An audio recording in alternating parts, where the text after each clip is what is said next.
ஆண்டவரும் இரட்சகரும் ஆகிய இயேசு இனிய நாமத்தில் ஒவ்வொருவருக்கும் அன்பின் வாழ்த்துதல்கள். இந்த நாளிலேயும் வேதத்திலிருந்து ஒரு பகுதியை தியானிப்போம். எபேசியரின் புத்தகம் 5ஆம் அதிகாரம் 16வது வசனத்துக்கு உங்கள் கவனத்தை திருப்ப விரும்புகிறேன். வேதம் சொல்லுகிறது, நாட்கள் பொல்லாதவைகளானதால் காலத்தை பிரயோஜனப்படுத்திக் கொள்ளுங்கள். Redeeming the time because the days are evil. காலத்தை பிரயோஜனப்படுத்த வேண்டும் என்று வேதத்திலே தேவன் நமக்கு ஆலோசனை தருகிறார். கர்த்தருக்கு மகிமை உண்டாகட்டும். அநேகருக்கு ஓய்வு நேரங்கள் இருக்கிறது, விடுமுறை நாட்கள் இருக்கிறது. அப்பொழுது அந்த ஓய்வு நேரங்கள், அந்த விடுமுறை நேரங்களெல்லாம் எப்படி காலத்தை பயன்படுத்தி பிரயோஜனம் உள்ளதாக தேவனுக்கென்று நாம் ஆதாயப்படுத்த வேண்டும் என்று வேதம் நமக்கு ஆலோசனை சொல்லுகிறது. ஆதாயப்படுத்தி கொள்ளுங்கள். நேரம் என்பது மிக விலையேற பெற்றது. ஒருவேளை பணத்தை இழக்கலாம், பதவியை இழக்கலாம், பொருளை இழக்கலாம். அவைகளெல்லாம் கூட ஏதாவது ஒரு விதத்திலே திரும்ப பெற்றுக்கொள்ள முடியும். ஆனால் நேரத்தை இழப்போமானால், கடந்து போன நேரம் திரும்ப நம்மால் மீட்டுக்கொள்ளவே முடியாது. அந்த நேரம் கடந்து போனது தான். ஆகவே வேதம் சொல்லுகிறது, எபேசியர் 5:15 நீங்கள் ஞானம் உள்ளவர்களைப் போல நீங்கள் கவனமாய் நடந்து கொள்ளுங்கள், காலத்தை பிரயோஜனப்படுத்துங்கள் என்று வேதம் நமக்கு ஆலோசனை சொல்லுகிறதை பார்க்கிறோம்.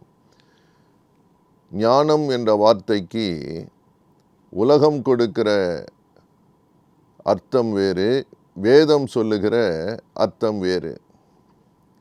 பிரியமானவர்களே, பிரசங்கியின் புத்தகம் 8ஆம் அதிகாரம் 5ஆம் வசனத்தை வாசிப்பீர்களானால், ஒரு ஞானமுள்ளவருடைய இருதயம் காலத்தையும் நியாயத்தையும் நிதானித்து அறிந்து கொள்ளும் என்று எழுதியிருக்கிறது. A wise man heart discerneth the time and judgment. ஆகவே ஞானம் உள்ளவர்களைப் போல கவனமாய் நடந்து கொள்ள வேண்டும் என்று வேதம் நமக்கு சொல்லுகிறது. காரணம் என்ன? நாட்கள் பொல்லாதவைகளானதால் என்ற வார்த்தை எழுதியிருக்கிறது. பிரியமானவர்களே, நீதிமொழிகளின் புத்தகம் 6ஆம் அதிகாரம் 6ஆம் வசனத்தை வாசிக்கிற போது, எறும்பினிடத்தில் போய் ஞானத்தை கற்றுக்கொள்ளுங்கள் என்று வேதத்திலே நமக்கு எழுதி கொடுத்திருக்கிறார். எங்கே போக வேண்டும்? ஒரு யானை இடத்திலே போய் கற்றுக்கொள்ளுங்கள் என்று எழுதவில்லை. ஒரு யானை என்று சொன்னால் உருவத்திலே பெரியதான ஒன்று, அதை தலைப்பகுதி பெரியது, அதுக்கு உள்ளே வைக்கப்பட்ட மூளையும் பெரிய அளவிலே இருக்கும். ஆனால் வேதம் சொல்லுகிறது, யானையினிடத்தில் அல்ல, எறும்பினிடத்திலே போய் ஞானத்தை கற்றுக்கொள்ளுங்கள். மிக சிறியதான அந்த எறும்பு, அந்த எறும்பினுடைய தலையும் மிக சிறியது. அப்போ அதற்குள் இருக்கிற மூளை இன்னும் எவ்வளவு சிறியதாக இருக்க வேண்டும். ஆனால் அதனிடத்திலே தேவன் ஞானத்தை விளங்க பண்ணி இருக்கிறாராம். எத்தனை ஆச்சரியம் பாருங்கள். வேதம் சொல்லுங்க, நீங்கள் எறும்பினிடத்திலே போய் ஞானத்தை கற்றுக்கொள்ளுங்கள். அது ஒரு நாளும் சோம்பேறியாய் இருப்பதில்லை. வேதம் சொல்லுகிறது, சோம்பேறிகளே, சோர்வாய் இருக்கிறவர்களே, த ஸ்லாத்ஃபுல், நீங்கள் போய் எறும்பினிடத்திலே கற்றுக்கொள்ளுங்கள். அது எப்பொழுதும் சுறுசுறுப்பாக இருக்கிறது. சிலர் அதிகாலையிலே எழுந்திருப்பதில்லை. அவங்க தூங்கி எழுந்திருக்கிற நேரத்தை கேட்டு பாருங்கள்.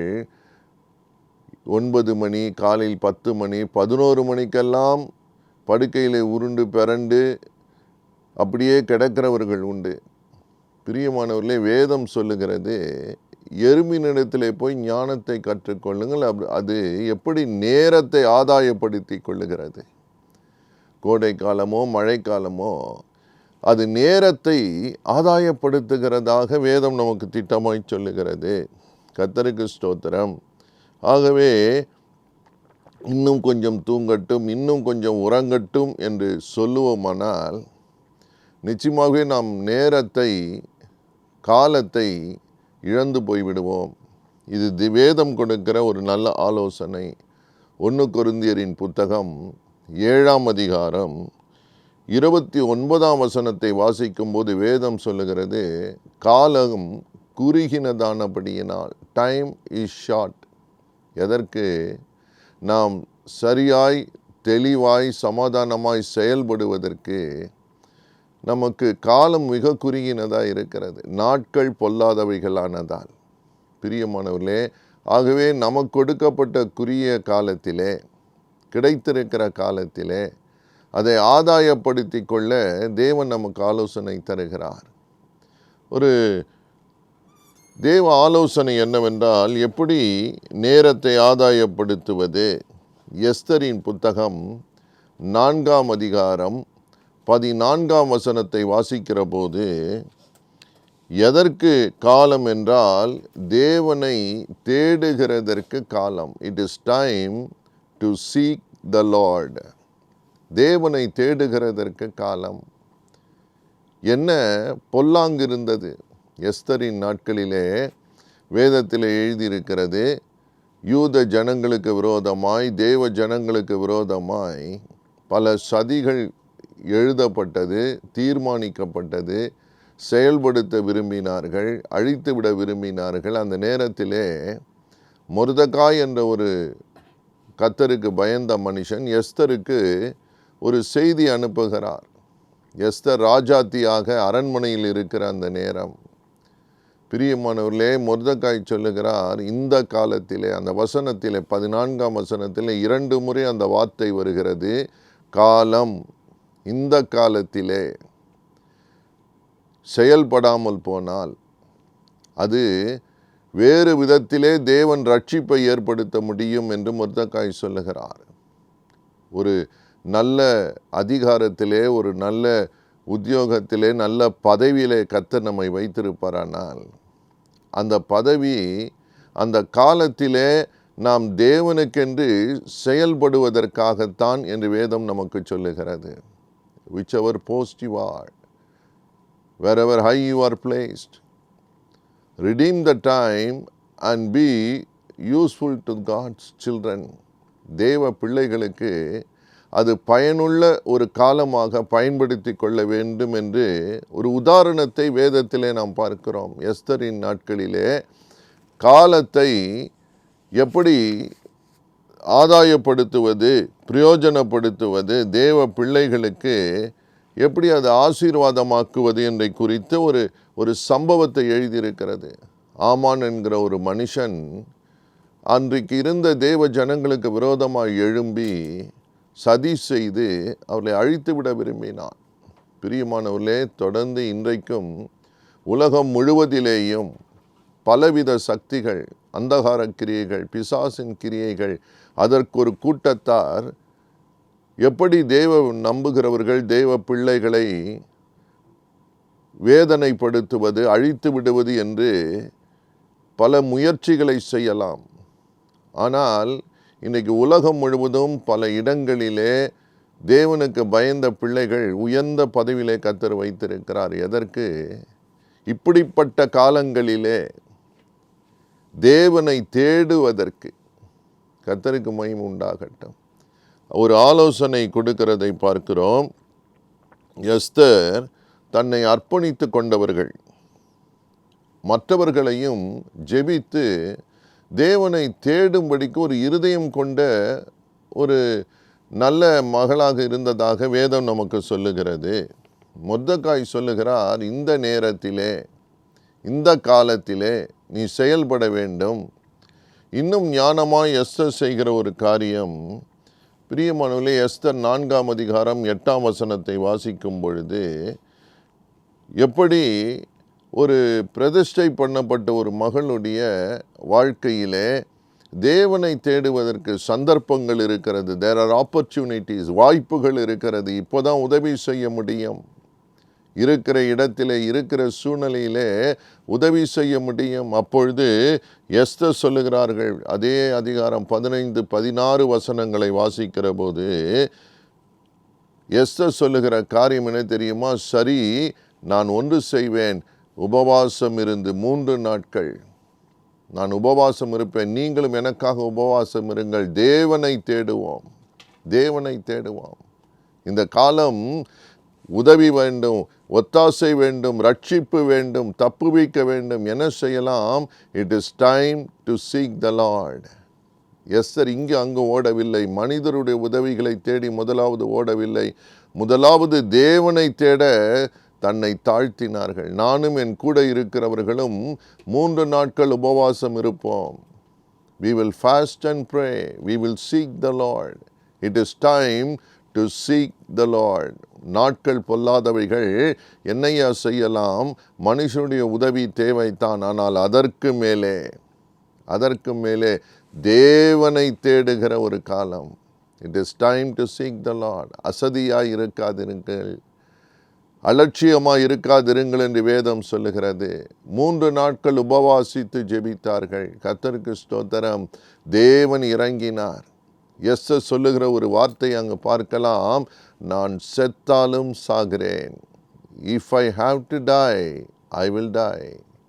அவர் எடுத்த ஒரு தீர்மானம், தேவன் மேல் இருந்த அந்த நம்பிக்கை, தேவன் மேல் சார்ந்து கொண்டார்கள். She committed totally.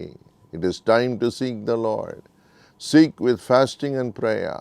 பிரியமானவர்களே, தேவன் கிருபை கிடைக்க பண்ணினார். கர்த்தருக்கு மகிமை உண்டாகட்டும். என்னை கேட்டுக்கொண்டிருக்கிற அன்பு சகோதரனே, சகோதரியே, நீங்கள் தேவனை தேடுகிற காலம். ஆம் பிரியமானவர்களே, நாட்கள் பொல்லாதவைகளானதால் ரட்சிப்பு கர்த்தரிடத்திலிருந்து வரும். காலங்களை தம்முடைய கரத்திலே வைத்திருக்கிறவர் காலங்களையும் சமயங்களையும் மாற்ற வல்லவர். அவர் இருதயங்களை திருப்ப வல்லவர். தேவனால் கூடாத காரியம் ஒன்றுமில்லை. நாம் ஒரு தீர்மானம் எடுப்போம், ஆண்டவரே, நான் உம்மை தேடுவேன். It is time to seek the Lord. தேவன் ரட்சிப்பார். நாம் ஜெபிக்கலாமா? நம்முடைய சூழ்நிலைகளை தேவன் அறிவார். தேசத்தின் சூழ்நிலைகளை தேவன் அறிவார். நம்முடைய சபையின் சூழ்நிலைகளை தேவன் அறிவார். நம்முடைய வீட்டின் சூழ்நிலைகளை தேவன் அறிவார். ஒரே ஒன்று தான் தேவை. It is time to seek the Lord. தேவனை தேடுகிற காலம். எஸ்தர் தாழ்த்தினது போல தேவன் அந்த தேசத்துக்கு பெரிய ரட்சிப்பை கொடுத்தார். கர்த்தர் உங்களை பயன்படுத்துவார். நாம் ஜெபிக்கலாமா? எங்களை நேசிக்கிற நல்ல தகப்பனே, உம்முடைய கிருபை எத்தனை நல்லது. காலத்தை பிரயோஜனப்படுத்துங்கள் என்று சொன்னீரே, உமக்கு ஸ்தோத்திரம். நாட்கள் பொல்லாதவைகள் தான். ஆனாலும் தகப்பனே, யாரெல்லாம் அந்த தீங்கு நினைத்து பயப்படுகிறார்களோ, இப்பொழுது தேவனுடைய கிருபையின் கரம் ஒவ்வொருவரையும் தொடட்டும். உம்மை தேடத்தக்கதான இருதயத்தை தாரும். ஒரு தீர்மானம் எடுக்க உதவி செய்யும். ஒரு அர்ப்பணத்தை தாங்கப்பா தகப்பனே. ஏனோ தானோ என்று மனுஷருடைய உதவிகளை மாத்திரம் நாடாமல் உம்மையே முதலாவது கனப்படுத்தி தேடி உம்மிடத்திலே கிட்டி சேர அண்டிக்கொள்ள தேவனுடைய பிரசன்னம் ஒவ்வொரு வீட்டையும் நிரப்பட்டும். ஹல்லேலூயா. உமக்கு ஸ்தோத்திரம். தேவனுடைய அபிஷேகம் இறங்கட்டும். தேவனுடைய உணர்வுகள் வரட்டும்.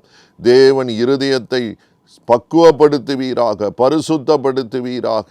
ஆம் தகப்பனே, உம்மை அண்டையிலே நாங்கள் கிட்டி சேருகிற போது எங்களுக்காக பரலோகம் திறக்கப்படுவது உண்மை.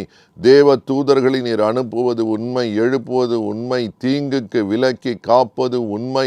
உமக்கு ஸ்தோத்திரம். உடைய கரம் குறுகி போகாத கரம், வல்லமையை விளங்க பண்ணுகிற தேவன். ஒவ்வொருவருடைய வாழ்க்கையும் ஆசீர்வாதமாய் இருக்கட்டும். ஆசீர்வதியும், அணைத்து கொள்ளும். ஒவ்வொரு குடும்பமும் பாதுகாக்கப்படட்டும். வேலை ஸ்தலங்களில் உடைய பிள்ளைகள் பாதுகாக்கப்படட்டும். கிருபை செய்து நடத்துவீராக. அவர்களோடு பெரிய தேவன் இருக்கிறார் என்று அறியப்படட்டும். மகிமை கனம் துதிகளை ஏறெடுக்கிறோம் இயேசு இரட்சகர் நாமத்தில் நல்ல பிதாவே. ஆமேன், ஆமேன். God bless you.